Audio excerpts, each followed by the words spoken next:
Welcome back to Tech Talk. We all have a digital presence in some way on the internet, and we have to make sure that we are protecting our online presence because there are threats out there. The more that there's the ability to be exploited, the more that those vulnerabilities will be exploited.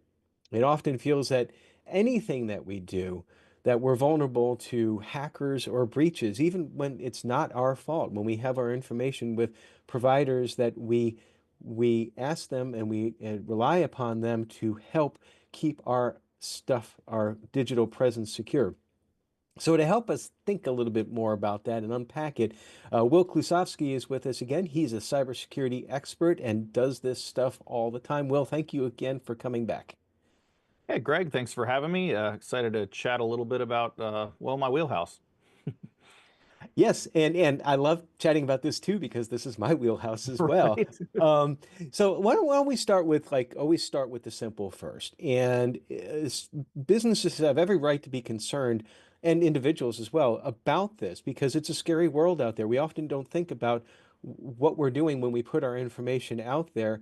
But what are some of the very simple steps, like the 80/20 type rule that individuals and businesses can do in order to strengthen their cybersecurity?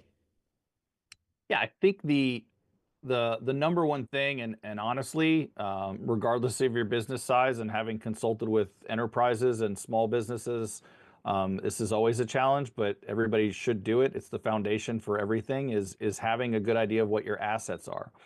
And so when I say assets, most people will have an inventory of their computers and their peripherals and things like that, but it goes beyond that.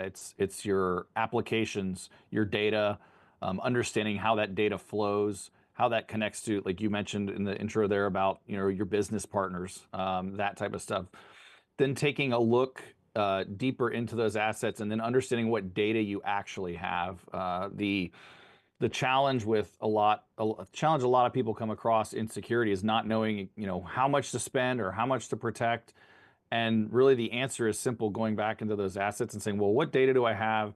How valuable is it to me, to somebody else? Is it regulated? And then that will therefore tell you how much you need to use to protect it, right? So that sort of basis foundation of what it even is you have that needs to be protected is kind of step one. Yeah, it's the old adage in security, you can't secure what you don't know about. And sometimes we end up having information that we're storing that we really don't have a business need for. And when we go through that process of learning about where our information is and what do we have, you get that little light bulb on over the head saying, "Oh, why am I keeping this? I don't have a need to." So that's a very important first step, and certainly that often leads to a lot of surprises, I think, when people in businesses in particular, they realize how widespread their information is. But now you can't have perfect security though. And you have to have some information. You have to keep some information. And we talk about this balance. There's the accessibility versus security. So the convenience versus making sure nothing bad happens. It's got to be a very difficult concept, almost like an art as opposed to a real rule with regards to security. How do you recommend to businesses and to individuals how they can balance that convenience with keeping their information secure? Yeah, that's a great point. I like that balance, and I think I'm going to start stealing that too. Security is definitely more of an art. I think we forget as security professionals, our job is to assess the risk and present it to the business and let them make the decision, right? Right. And that is exactly what the answer to your question, which is, well, how do you balance that? Well, as a security professional, it's not really my job to balance it, but it is my job to kind of provide you the information and all those aspects. So feasibility is always number one. That's how I look at it. If you're going to do something that's going to impact everybody that works for you in a negative way, then that security measure is probably not going to be beneficial if it's going to actually hurt the business. Mhm. Now, there are ways to mitigate that. If you know you're going to be implementing something that's going to make a big dramatic change to your business processes, then you need organizational change management to make sure everybody's kind of bought in on it and understands why we're doing it, and then does and fully adopts it versus the, hey, we bought this new tool and turned it on and now everything's different, right? So there's an approach to understanding how it's going to impact everybody. And then the other part is the financial feasibility. So there's two aspects of that. One being if this, going back to the asset, the data, whatever it is, if this asset is worth $100, I don't want to spend $1,000 trying to protect it, right? Right. But if it only costs me a couple of pennies a day, then that's worth it, right? And then again, what is that asset doing for me in the business aspect of things? That's the feasibility part of it financially. The other fee, the well, that still doesn't mean that that company has the money to spend on it either, right? So that's when you have to go back to that asset list. You go back to that criticality understanding that you have and go, okay, well, I only have this much money that I can really afford to spend on security. I need to find the most important things or the things that are most likely to cause me a problem.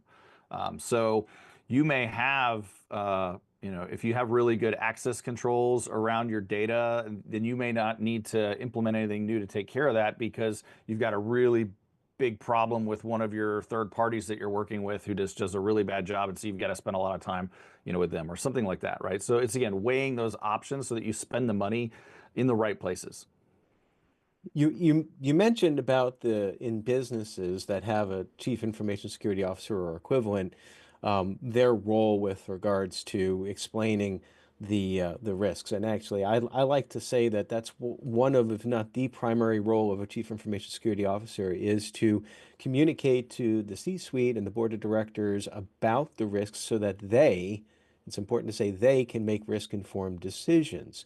But now, in order for them to care about that, they have to understand how cybersecurity risks can empower the business. So, that's often a very hard thing to accomplish with regards to executive leadership. What's one thing or a couple of things you can recommend that how understanding the risks to get them to understand how that actually impacts the business itself and the business's viability, as opposed to just saying, no, you can't do this. Right. Uh, I, I had worked with a CISO a long time ago who told me this. I wish I knew who it was so I could credit them every time I say it, but I say it a lot. CISO means Chief Inside Selling Officer. So Ah, I your like that. role inside that organization is just as you said, is to ensure that other business line owners understand what you're doing and why you're doing it, how it's going to help their organization. This is why a lot of times we see contention between like individual contributors who are like, the CISO doesn't understand why I push these buttons and this thing happens. It's like, no, they understand at the top level. They're not the technical expert anymore. Their job is to work the business, just as you said, speak to the board, speak to the investors, all that stuff, and make sure everybody understands what's going on and has a warm and fuzzy about it. So I think being able to understand the business is number one. Two, being able to communicate just like they do. Again, same with sales organizations we talked about in the past. Be able to speak their language, right? Talk to them in terms that they'll understand, not that the security folks understand. So when you're talking to HR about securing their HRIS system, talk about how you're going to, reduce the potential impact of people being able to inject malware through the application process. Or you're going to talk to them about how this is going to prevent people from spamming you and causing time wasting efforts, or it's going to make your team stop clicking on those phishing links or whatever it is, right? But you want to be able to speak to them in terms of their business line and then help them understand that those impacts are. You can't be talking about vulnerabilities, CVE, XXX, and technical controls and things like that. And that's a very important distinction because we do talk about that need in the security community, know the business, learn the business language and all of that. But for the business side, please understand that we're trying to work towards that. We're trying to understand your business. We're trying to understand your terminology, and we want to work with you. So if you find an opportunity to educate us, that can go very far because ultimately this is a collaboration. We all want to reduce risk when all is said and done. Fair to say?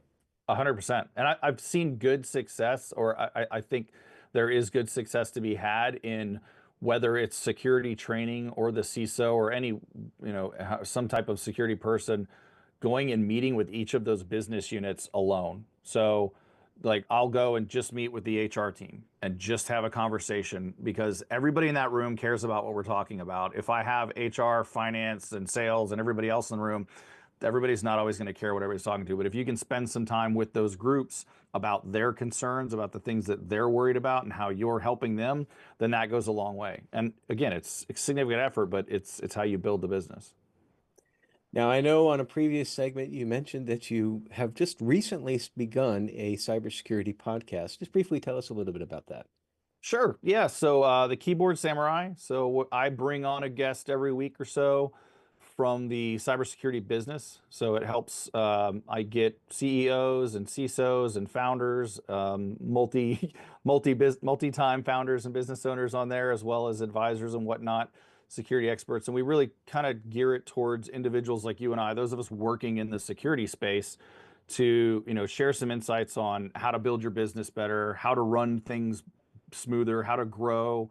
What I love talking about go-to-market strategy. That's one of my favorite things, right? How you can, better run your business and yourself, essentially, too, as a security professional. So I think it's valuable for anybody working in the security space for sure, So the or looking to podcast build one out. the podcast is the Keyboard Samurai. I love the name. Will, thank you so much for joining us today. Thank you so much, Greg. And we'll be right back.